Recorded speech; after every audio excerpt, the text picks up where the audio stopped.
So I'm going to start with a little bit about Art Bridges, and then I'll give a brief timeline of our relationship with Art Bridges, and then turn it over to Kristen and Katie to go into what you guys are all here for and to learn about the artworks that we're getting. So Art Bridges was founded in 2017 by Alice Walton. That's her there on the screen.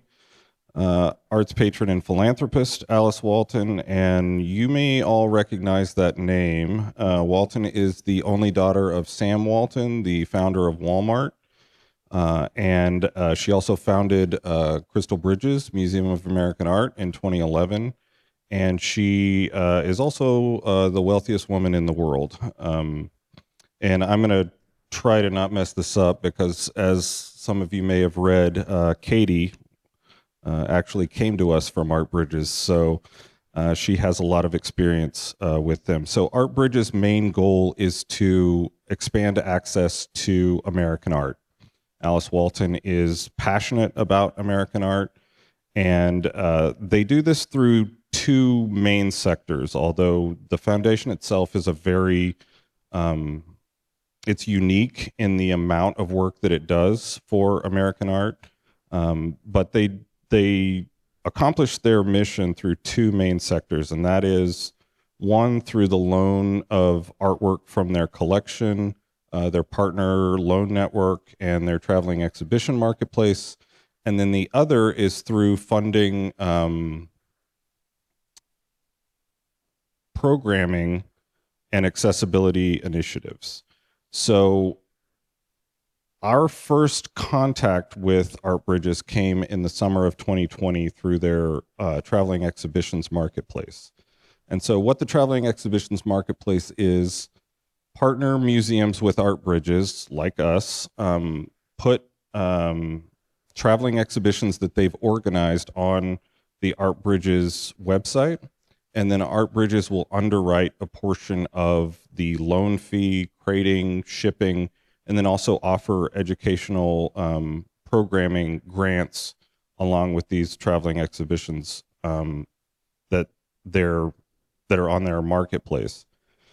So some of you may remember in 2020 there was a global pandemic, and so that shook up our exhibition schedule a little bit, and we reached out to Art Bridges about an exhibition that had been organized by the Institute of American Indian Arts in Santa Fe. Unfortunately, it didn't work out with our schedule, but it put us on Art Bridges' radar to be a potential partner organization. And in 2021, we actually reached back out to them again about borrowing an exhibition from their marketplace. And we also, at that same time, reached out about potentially borrowing works from the Art Bridges collection. That same year, we also booked through Art Bridges one of our 2023 spring exhibitions, William H. Johnson Fighters for Freedom, which I'll talk about in just a little bit. And so the following year, and this is a little bit of an aside from our formal relationship with Art Bridges, but since we had booked Fighters for Freedom the previous year, we were now a partner with Art Bridges. And another partner with Art Bridges is LACMA, the Los Angeles County Museum of Art, and they provide a lot of pre-organized exhibitions for the exhibitions marketplace and loans for the partner loan network. And so our contact at Art Bridges actually reached out to us because LACMA had organized a large exhibition and they had a venue drop out. And so because of our relationship with Art Bridges, they reached out to us and said, hey, LACMA has this massive Rodin exhibition that we can offer to you at a reduced price. And so because of our relationship with Art Bridges, we actually booked our summer 2023 exhibition, True Nature, Rodin and the Art of Impressionism, which was a major survey of Rodin's work from LACMA's fabulous collection. So the following year, 2023, was a big year for us in Art Bridges. We hosted for Freedom, William H. Johnson picturing justice. You can see an install image there on the left. And as I mentioned, Art Bridges not only underwrites portions of these traveling exhibitions, but they also give grants to accommodate educational programming during these the run of these exhibitions. And so our great education team came up with an idea for tactile reproductions of some of the artworks in the exhibition as a way to expand accessibility for our visitors with that are blind or low vision. And so you can see examples of those tactile reproductions, and we partnered with New View here in Oklahoma City to make that happen. And so Art Bridges was blown away by this, actually, and the exhibition is still traveling, and our tactile reproductions are traveling along with it. So not only did we create this for our visitors, but then we were able to share it through Art Bridges with additional venues on this tour. Also in 2023, we were invited to participate in their newest accessibility project, which is called Access for All. Alice Walton put $40 million towards this project, which was to reduce barriers, financial barriers for people in communities at partner museums to visit exhibitions, museums, programming. And so we were lucky enough to be selected as an Access for All recipient.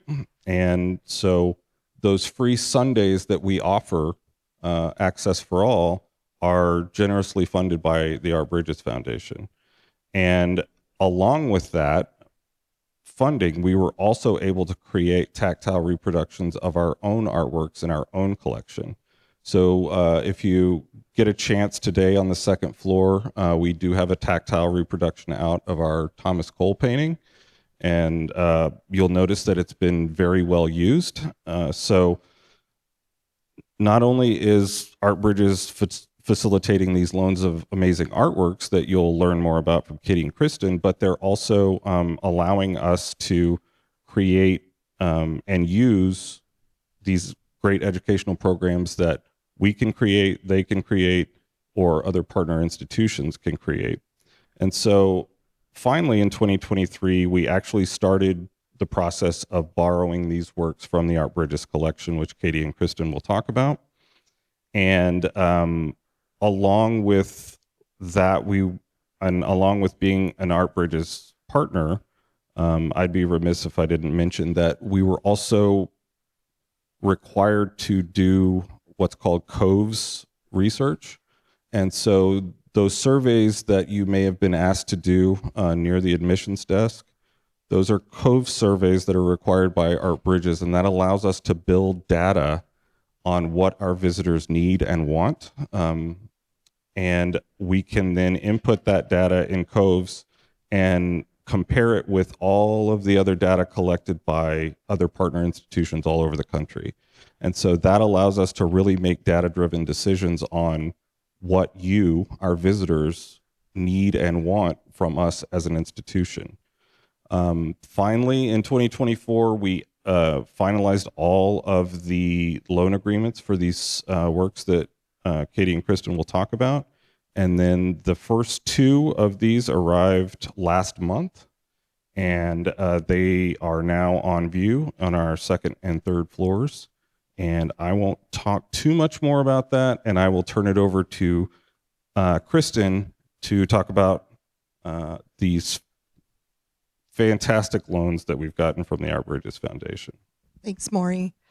So the first loan I am going to be talking about, you can see now on our second floor. It is in the Portraiture Gallery, and it is a work that is by an artist that might be familiar to some people in the room.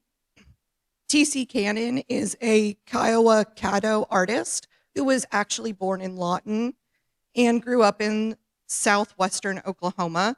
This work is Grandmother Gestating Father and the Washita River Runs Ribbon-like, which he painted in 1975. And I really implore you to go to the galleries because this photo does not do it justice. It is simply luminous. It's fantastic. I love it. But to talk a little bit more about T.C. Cannon and who he was as an artist, he, as I said, grew up in southwestern Oklahoma, and he was actually very interested in the arts from an early age. He was influenced by the Kiowa Six and actually came to develop relationships with some of the artists in the Kiowa Six, like Stephen Mopope.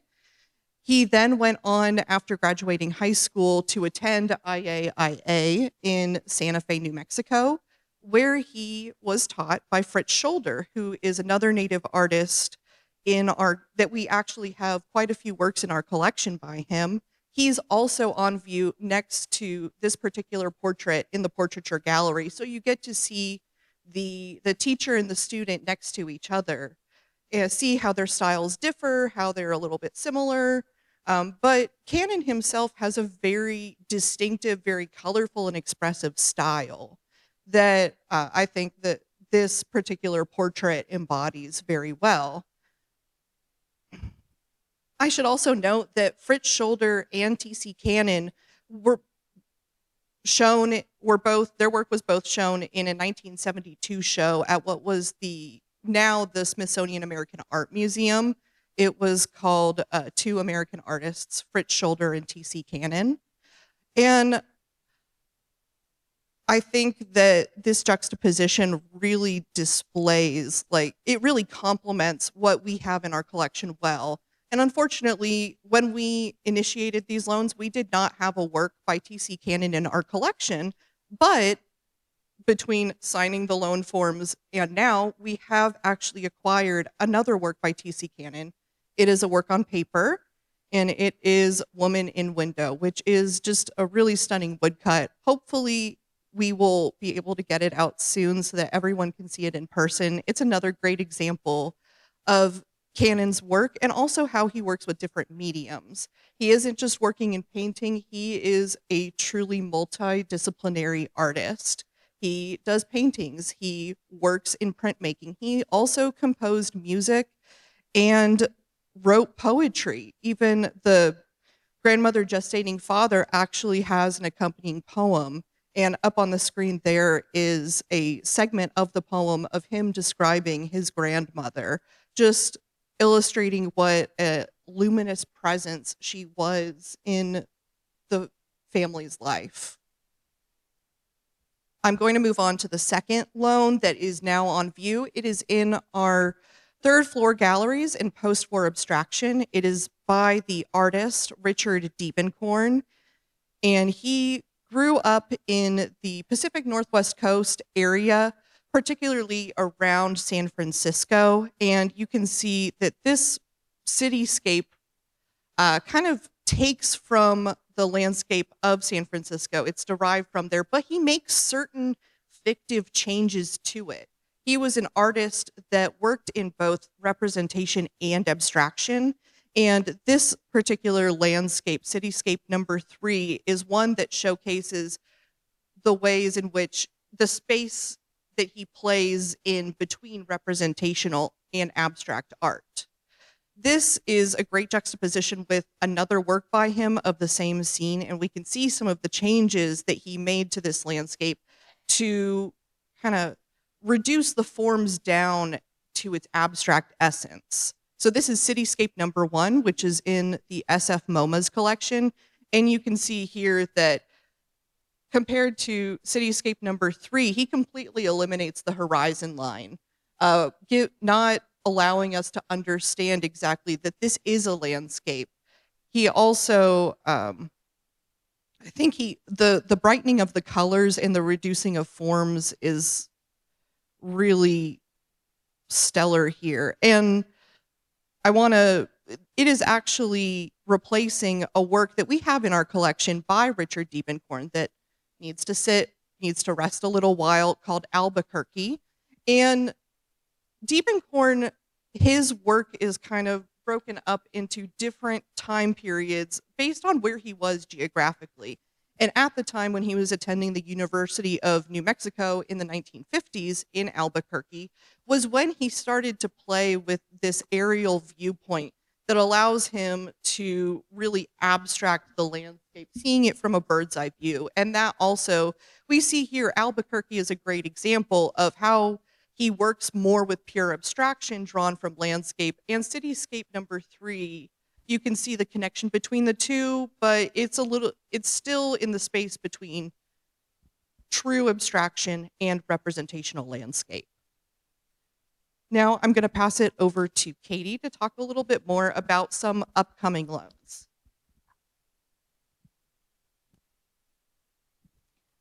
Okay, this is a painting by Njideka Crosby.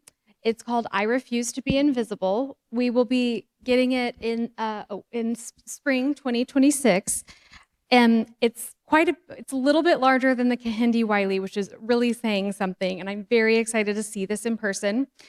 Crosby is a mixed media artist, and this work is very textural. I know we're just looking at a flat picture of it, but there's collaged elements, there's charcoal, there's water, or there's acrylic as well. And this is a double portrait of the artist and her husband. So they're the two figures that are dancing. And she is staring directly at the viewer, which is inviting the viewer into an intimate moment in what seems to be an outdoor celebration or bar or something like that while they're dancing. And I am really obsessed with collage, and this is also something that I really can't wait to see in person, is the kind of the collage on her dress, and then like his head and some of the background things is reflective of one of the important parts of her body of work, which is that it incorporates her upbringing. She was from Nigeria and relocated to the US when she was a teenager, still had, I think, most or all of her family in Nigeria. And she stayed here, went to art school and everything, but that was obviously very, very impactful on the way on her worldview, and probably very confusing as well. So this specific painting, and really it's representative of her body of work as a whole, where it's kind of a liminal space that's blending two cultures, but also giving nods to both of her Nigerian upbringing and her American life. She married an American, so she's bringing them together for a metaphorical collage, and then she's also showing you collaged elements, which are really lovely to see in like up close in person when it's here, because the collage elements are made of some like family snapshots, and then also magazine images from Nigerian magazines. And again, I'm just really excited to see this in person with the biographical elements and I think that being between and being betwixt and between and maybe probably torn by two identities. I think a lot of people experience that. So I think that I can't wholly say it's universal, but I think it is poignant for a lot of people. This is a work that she made when she was in graduate school at Yale. And I included it to show you more context work because it really just shows that she is a truly mixed media artist. And this is representative of, so it was 2010, so a little bit earlier, and it really encapsulates her body of work as a whole. This is a self-portrait, and we're invited into an intimate domestic setting. She's also told us that this is based on a painting by Manet, and she's done some art historical throwbacks throughout her work. And the work this is based off is a haunting Manet and it's called The Death of the Toreador, and it's just like the flat body, and that's it. That there's no background, and so I like to presume she's sleeping in this, but it could be suggested that she could be dead. So again, earlier work, right as she's coming into her mature style. And then now here, yeah. Okay. I'm going to talk about another work that is going to be coming early next year, and it is Bronzeville at Night by Archibald John Motley Jr. Archibald John Motley Jr. is an African-American artist who was actually originally born in New Orleans, Louisiana, but his family, as part of the Great Migration when he was a young child, moved to Chicago. They moved to the Englewood neighborhood of South Side Chicago, which is where Bronzeville is. Bronzeville was a segregated neighborhood in South Side Chicago, and it features prominently throughout Motley's entire career as an artist. He was dedicated to depicting honestly and authentically Black life in 20th century America. And this is such a dense painting. There are so many little scenes that I'm going to touch on in just a moment, but Motley also loves to play with the use of natural and artificial light that we get to see here. He uses moonlight to illuminate, but then we get these spotlights from the various signs of the businesses and the street lights that illuminate certain scenes that he wants to show us. I'm going to here do a little bit of a deep dive and a zoom in on some scenes that we can see in the painting. First, I'll go back here.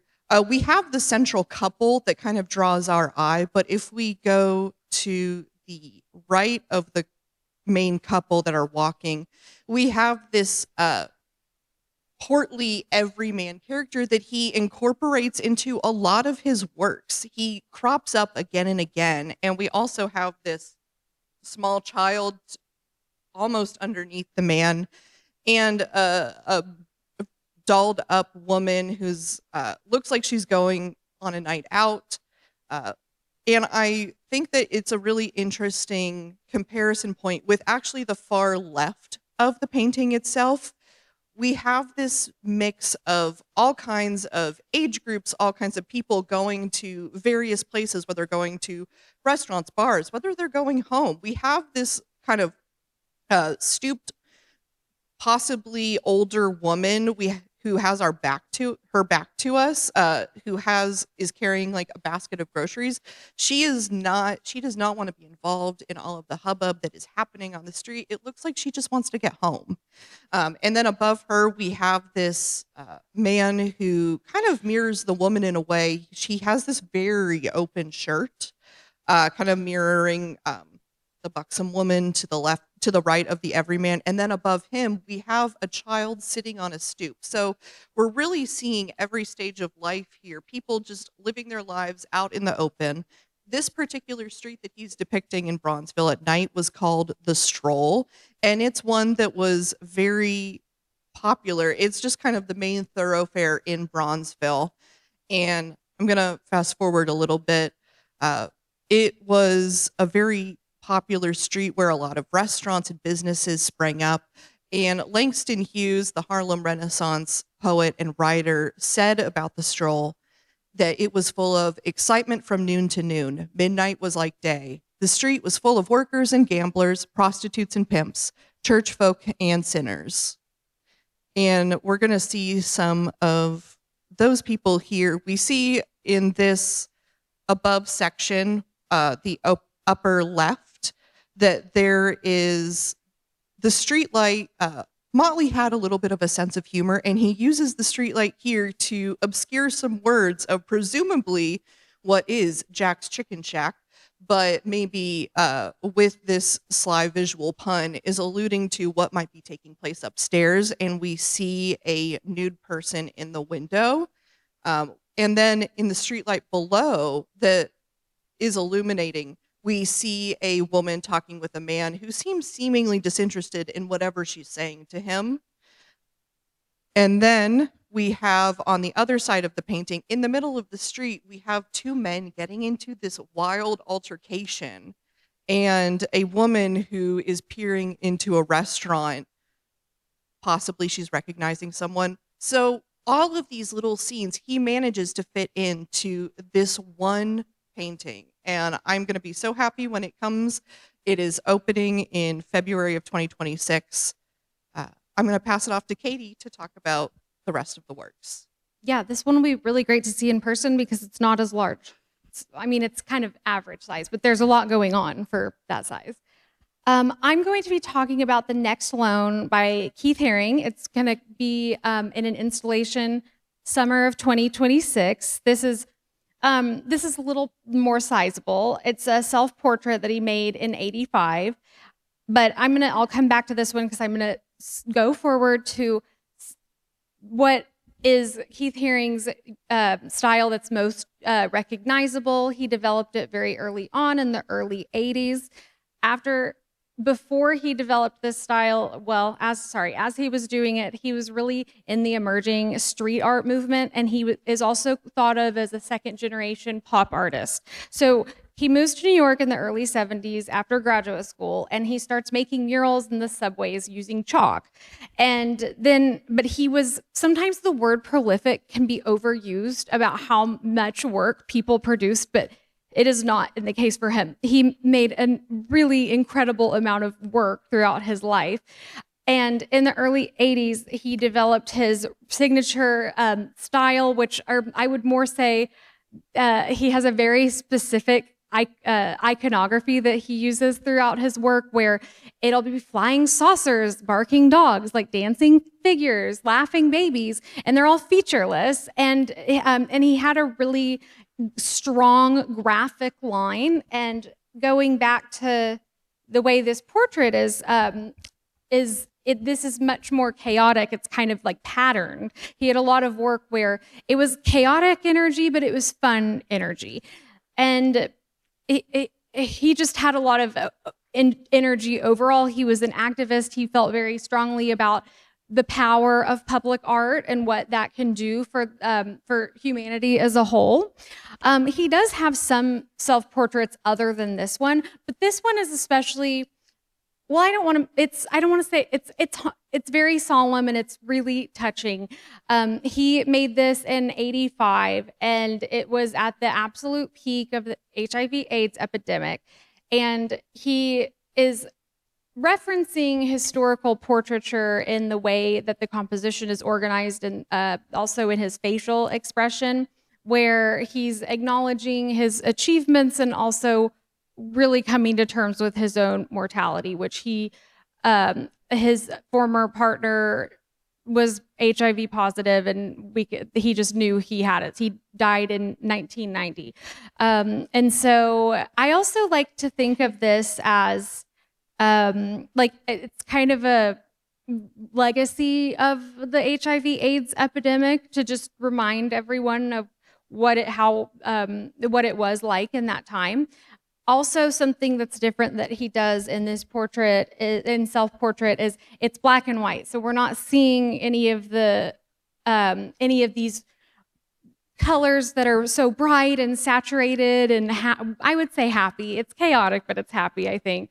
And he did work with black and white, but I think all of those things combined into this portrait, all of the factors that I just mentioned, it makes it really very solemn and sad, touching, And something I am very excited to inspect when we get this in person is there's the black drip lines that go down the entire canvas, and it's probably reflective of how quick he worked, and he just did not wait for it to dry before he moved it or put it up. But he also doesn't have a ton of like organic drip gesture lines either. So it's different in that way, because he kind of just has that hard graphic line. So it's different in that way. And because it's like looking closer at it, it's black, which is dark. So I kind of thought it could maybe be representative of tears or rain, or just, just not melancholy. And then, so I'm likely going to put the Haring, where we are likely going to display his painting next to this painting by Andy Warhol.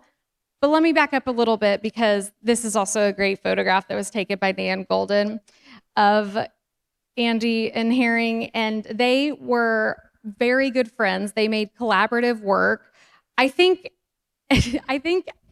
towards the end of Andy's life, he softened up a little, and he wasn't so cold and off-putting. And Keith Haring just seemed, I've watched so much footage of him, and he was just so like excited and full of life. And although they had a 27-year age gap, they really got on well. And again, like I said, they hung out together. They made collaborative work together. And the two of them being friends, it really shows, yes, second generation pop art, but something that pop art did was they put pop art, which is like mass images and things that aren't considered high art, into museums and galleries. And I think that Haring takes it a step forward, where his art isn't just going into museums and galleries, but it's also going out into the street, out into the public. So it's just taking it even further, and I think that's really great. I am so excited to see this one. Warhol didn't make a ton of paintings, but he did make like a 200, and this one is it's not his first series of paintings, it's his second in 1962, and there's only 5 of them, and this is the only one that's publicly accessible. The others are in private collections, and then there's one that might be lost. So this is 3 of 5. So his painting series would usually have like 25, 50, and again, he's just not associated with painting, and you wouldn't assume it. I mean, you can't tell I've seen some of his paintings in person, and most of them it is hard, like you might assume it's a silk screen or something like that. This is also important because it's early. This is the series that Warhol did where he said, okay, I'm a pop artist. This is what this movement is and what it's going to be. So what he loves to do is he loves to take ordinary objects that are accessible to the masses and elevate them into a fine art setting. And he thought of it kind of when he's enlarging it and there's nothing else on the canvas, that he's making it almost like a sacred object. And it's not. It's a Coca-Cola bottle, and there's an unlimited supply of them. So, and what's another important thing that Warhol did throughout his career was he didn't paint this looking at an actual Coke bottle. He was obsessive about keeping newspapers. He would go into newspaper archives to look at images that they didn't publish, that were often too violent to be published, which is where his Death and Disaster series comes from. And he would use the images, so he would paint it from there. And I also think it's interesting to see how the Coca-Cola logo at the top is cut off, and so it's cropped there. So it's interesting to think about just the amount of media that he consumed at that time. So this one, again, I'm really excited, and then we have our 2 best friends that'll be next to each other when they are both here in 2026. Oh, I'm sorry. And importantly, our collection has 8, I double-checked, silk screens of his Campbell Soup Can series, and this is an installation photo. They were quick on my list when I started working here to get out on view, so that is coming soon. And then we're going to really take a turn. This is going to be the last painting we talk about today. Oh, and this is actually one that I've seen in person, because one of the things that is not ideal about working at Art Bridges is they have this fabulous collection. Like, it's remarkable, and you don't get to work with it because it's traveling all the time. So and when I worked there, I studied the collection, and it will literally never be on site. And this painting specifically was part of a Diego Rivera retrospective that was organized by SF-MoMA, but they traveled it to Crystal Bridges. And it really packs a punch. The colors are so beautiful, all of the range of greens and ochres.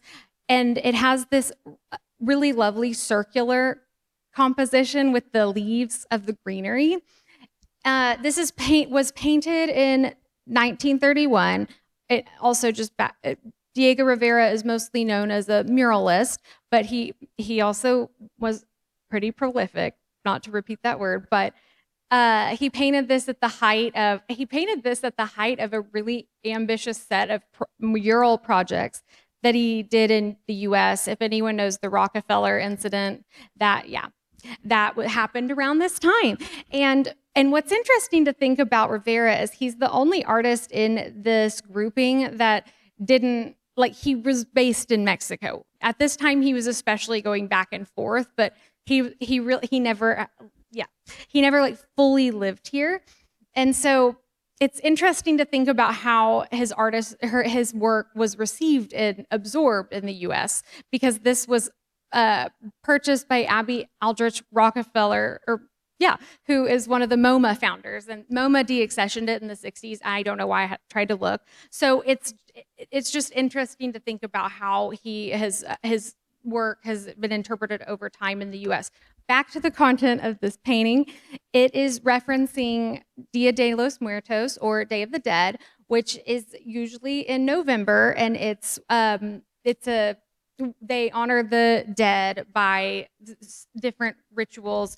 This is called the ofrenda, the offer, but there's a little altar, quite frankly, right in the middle, where there's like a sugar skull on it, and it's they're bringing things to give to their deceased.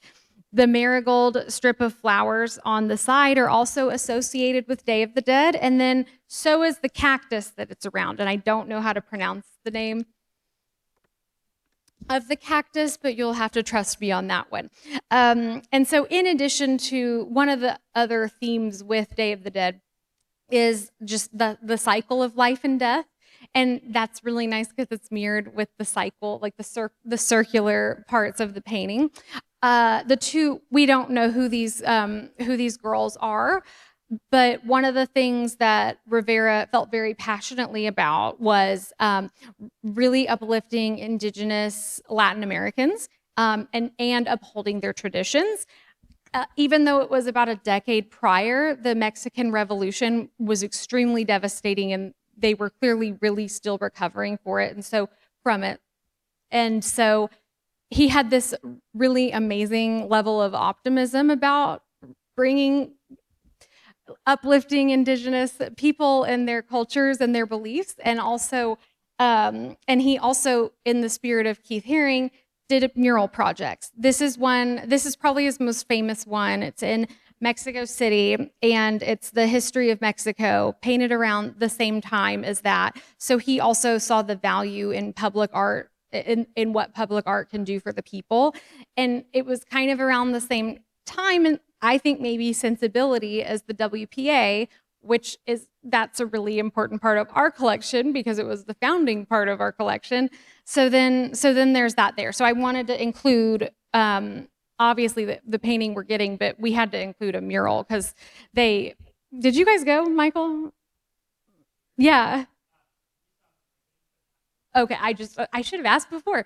So I wanted to show one specifically in Mexico. And then I'm gonna just end on a little slide of all of the 7 that we're getting, and just restate how exciting it is that we get these objects, because not only do they either make, if it's like the Richard Diebenkorn, which we already have, it gives another example, and also like a more mature painting by Diebenkorn. So there's some artists that we're adding to what our collection is, and then there's like the Crosby and the Rivera, which we have big collection gaps there. So it's doing that for us, and then they're also extremely great paintings by these artists as well. And when I worked at Art Bridges, this project had already been in the works when I started here, but I was so shocked and pleasantly surprised with the ones that we got, because when I worked there, I knew which ones were requested the most and had the longest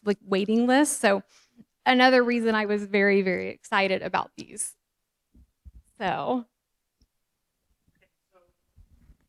we're gonna turn it over now for any questions. I guess maybe, but before we see if we have any questions from the audience, can you just talk a little bit more about the galleries that these are going in, or kind of the ideas behind the galleries? So you'll be able to see the Diebenkorn and Canon right now in an kind of an abstract expressionist style gallery and a portraiture gallery, but maybe the rest of these, what are the contexts that these are going in? So starting with you, Kristen. So I am, excuse me, curating an installation on the second floor for the Motley, which is titled "The City as Canvas," and it is featuring scenes of cityscapes from the 20th century, both in America and Europe, and just the different ways that artists depict the changing landscape of cities over that time period. And Katie, can you talk about that? And then next, in the order that they kept. Wait, is it the Crosby or the? That Yep, okay? yep. That's what I thought. Then the Crosby is going to come, and it's going to be in a second floor installation that. Can I say storytelling? Yeah. Okay, it's going to be something like storytelling and art. We're very excited for it. Second floor installation, and again, like it's bigger than the Kahindi Wiley, so this is going to be really great. And we have another interesting loan that'll be in that as well next to it. And then after that, we get the Warhol and the Haring, and I have been working on installation on the third floor, which is where our post-war art is. And a new acquisition might be going in there too. So it'll be really exciting. Then the Rivera, our last one, is going to also be likely put in a storytelling, like in where the Crosby is. But again, they can all stay here for a year, but they're all coming in different sequence. So I don't think the Crosby will still be here when the Rivera does. But we're gonna, we're gonna, I think, possibly display it next to an Oklahoma artist. So, yeah. Do we have any questions from the audience? Sergio. So the question, I'll repeat the question for the video. So the question is, what is the likelihood that we could get the woodcut of the TC Cannon out with the painting? I believe that Katie and Jessica Preventure, the curator of exhibitions, have been working on a gallery that is either focused on portraiture or just about kind of more open-ended works featuring people. Yeah, well, this will come into play because we're now planning what to do when the loans leave. So I guess what I following up, so one thing to take into account for this particular work is, so when you see works on paper in our galleries, photographs, drawings, prints, there's a different, and Maury actually, why don't you explain our policies just in terms of resting works? Right. So what Michael was referencing was our policy towards works on paper, drawings, prints, photographs. They are much more susceptible to light damage and changes in the environment in the museum than, say, a painting or a sculpture is. So we try to limit their time in the galleries to lessen the impact of any light or temperature, humidity changes in our galleries. So we tend to only keep works on paper up for a maximum of 6 months, unless we have a conservator come and look at the piece and tell us that it's okay to keep it out longer. So light damage is cumulative and non-reversible. So we keep these out for a 3-to-1 ratio. So if we keep it out for 6 months, it needs to rest for 18 months. That doesn't reverse any light damage, but it certainly lessens the impact over a period of time that these could be exposed to fading or any kind of other light damage that could happen. So we kind of mentioned all of this to say that by getting this loan of TC Cannon, typically we could maybe have the TC Cannon, this new one, out for 6 months, and then it would be a year and a half that we wouldn't have a Cannon out. So this just allows us to have TC Cannon in our galleries for more than we would with just the print. So actually, by not putting them together, there'll be more TC Cannon in the gallery, if that makes sense. Other questions? I think it was, I think he just lifted it up while the paint was wet. And I think especially in that time, a lot of artists were doing that in their work where it wasn't completely dry, and they would still just. But also it would be very helpful to see it in person though. So the drip, I mean, his foundation website, it'll hurt your eyes. It's very busy. So I have spent a lot of time with it, but it's also something that it's hard to see from computer images, so I haven't seen it, but maybe by the time this gets here in 2026, I will, because that's kind of another thing with the loan sequencing, is that we know the most about the stuff that's here or coming next. So that just we'll just get more time to really dive into them as it gets closer to them arriving. So. Mm-hmm. Other questions? So yeah, how long do they stay in the yeah, and it is a exhibition loan, spaces? not an act. I just don't, just to be, sorry, 1 year. Yeah, like 1 full year. Art Bridges is, like I said, a very active organization that's very that has a lot of depth in the programs that they support. And one of the things that it seems like they're focusing on now from a artwork standpoint is really pushing their partner loan network. The partner loan network allows partner institutions like us or LACMA to put a grouping of works from their permanent collection or a single work for their permanent collection out onto the partner loan network for other Art Bridges partners to borrow for a set period of time. And then Art Bridges will underwrite the cost of that for the lending institution as well as the borrowing institution. So it really makes it easy for museums of all sizes to bring great examples of American art into their galleries. And so, not to go very much further, but we were recently contacted by Art Bridges about a project that they're working on with the Hirshhorn Museum in Washington regarding the anniversary of the United States. And so the Hirshhorn Museum has put a lot of works out into the partner loan network, and they are inviting partner institutions from each state in the U.S.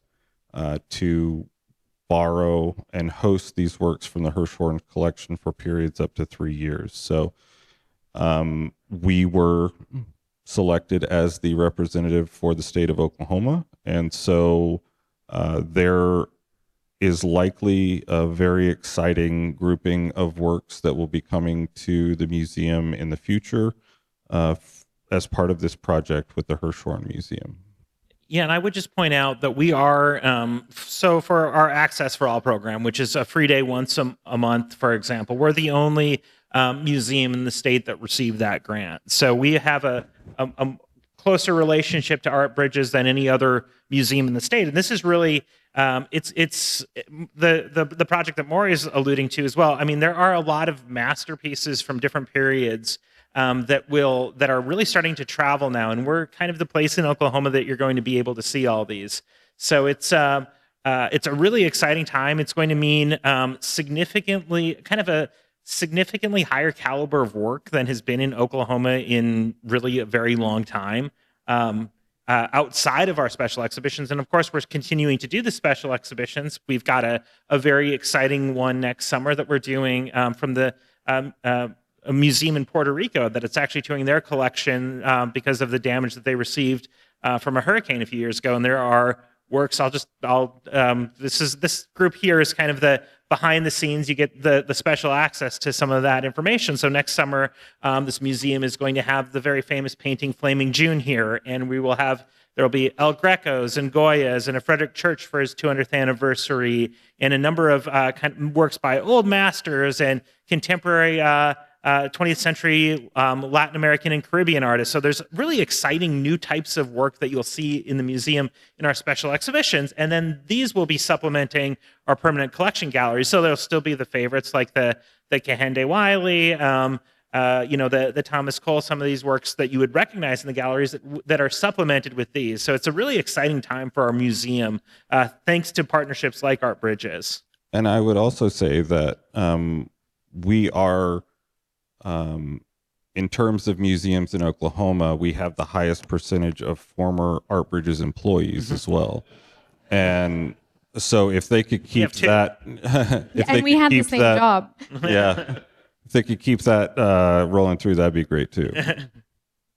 Other questions? If not, I would encourage everybody to go to the second and the third floor to see first two of these in person. February, I think, is when we're going to be seeing the next of these. Or actually, Yes. is it? Yep. Early February is when the Motley will come So out. the lower center, and again, a lot of these are some of them are smaller or mid-sized, but the Njideka Crosby is a monumental painting. The Andy Warhol is quite large as well, so it'll be exciting to have these in person. So thank you all for coming out. I hope you enjoy the galleries, and we will see you soon.